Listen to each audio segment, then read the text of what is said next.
आपके बीच में हम लोकसभा के चुनाव के लिए आए हैं। पूरे देश में चुनाव का माहौल है।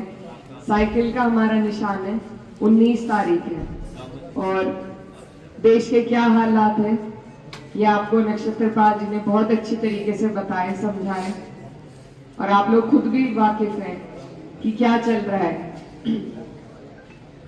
मैं बस यही कहना चाहती हूँ कि इस बार बदलाव का चुनाव है और ये जो चुनाव है इसमें आपको और हमें चयन करना है।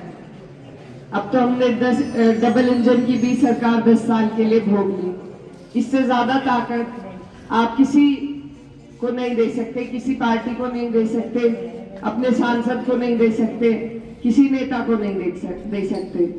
तो जो भी कुछ होना था आपके हमारे लिए, बहाना अब उनके पास कोई नहीं है। जो कुछ होना था वो इन्हीं 10 साल में होना था, लेकिन जो हुआ वो किसानों के लिए तो बहुत ही बुरा हुआ। सिर्फ उद्योगपतियों के लिए अच्छा हुआ। सारे हमारे देश की सरकारी संस्थाएं आज बेच दी हैं और बेच के उद्योगपतियों को उन्हीं के हाथ से इलेक्टोरल बॉन्ड के जरिए वो वापस ले लिए। तो ये बहुत बड़ा घपला देश के स्तर पर चल रहा है।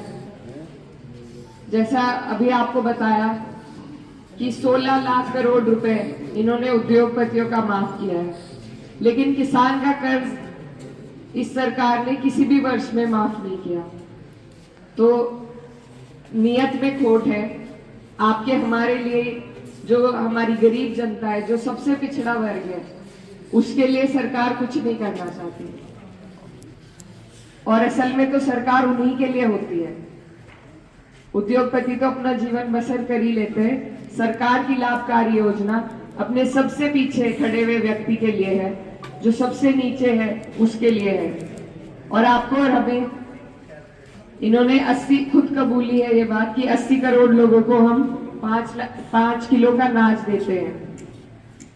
सरकार के काम नहीं है हमें और आपको फ्री में अनाज देना। सरकार का काम है आपके हमारे हाथों को मजबूत करना, हमें सशक्त बनाना, हमें इस लायक बनाना कि हम अपने देश के लिए, अपनी देश की जीडीपी को बढ़ा सकें। लेकिन ये आपको और हमें लाचार करना चाहते हैं, चाहे हमारी जमीनें लेकर, हम पे कर्ज लाद कर। आज मजदूरों की जो दुर्दशा है वो सबके सामने है। पिछले 7-8 साल से संविदा की भर्ती नहीं हुई है। जो हमारे शिक्षा मित्र हैं वो परेशान हैं। तो हर वर्ग, जो मध्य वर्गीय लोग हैं, सभी लोग परेशान हैं, लेकिन सुनवाई कहीं नहीं है। और अगर इतना सब भुगतने के बाद अगर हम दोबारा इन्हें मौका देते हैं तो फिर गलती इनकी नहीं है, फिर गलती आपकी हमारी है। आज और किसी बात पे नहीं, आप सिर्फ अपने मन की स्थिति, आपके जो हालात है, आर्थिक हालात है, उनको देखकर मेरा आपसे आग्रह है कि आप उनको देखकर वोट करें।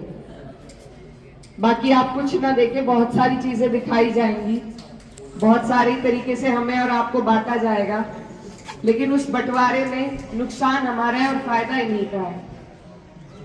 तो हमें अब अपने आगे के बारे में सोचना है, अपने आने वाली पीढ़ियों के बारे में सोचना है। हमारा जो जिला है, शामली जिला है, मुजफ्फरनगर में पहले लगता था।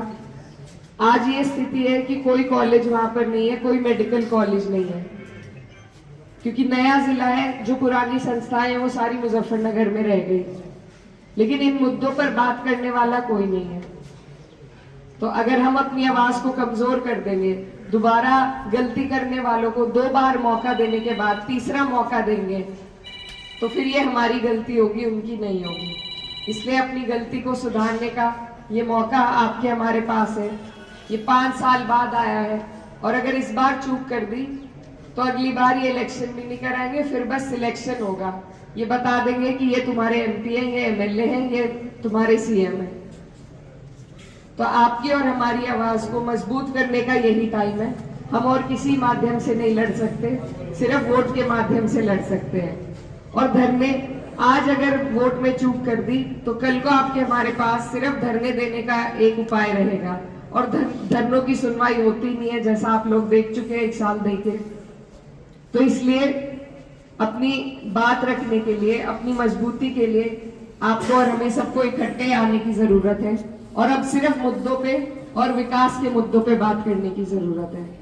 बाकी सारी बातें निजी हैं, सबके धर्म उनके निजी है, सबकी जातियां उनकी निजी हैं। अब बात होनी चाहिए तो सिर्फ विकास की होनी चाहिए।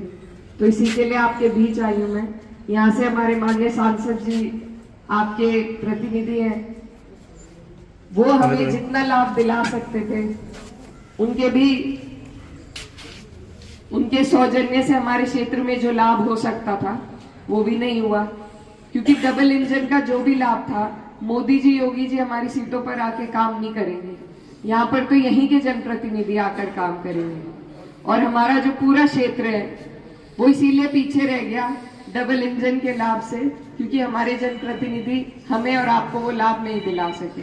तो अब एक चेहरे पर वोट देना आपको और हमें छोड़ना पड़ेगा, क्योंकि हमें हर जगह मजबूत लोग चाहिए, हर जगह काम करने वाले लोग चाहिए, तभी आपके हमारे काम होंगे, हमारी आवाज बुलंद हो पाएगी। तो आपसे मेरा यही अनुरोध है कि ये सारे मुद्दे आज आपके सामने हैं और ये बदलाव का चुनाव है। बड़े बुजुर्ग कहते हैं कि रुका हुआ पानी भी सड़ जाता है एक जगह पे, तो उसे भी बदलना ही पड़ता है।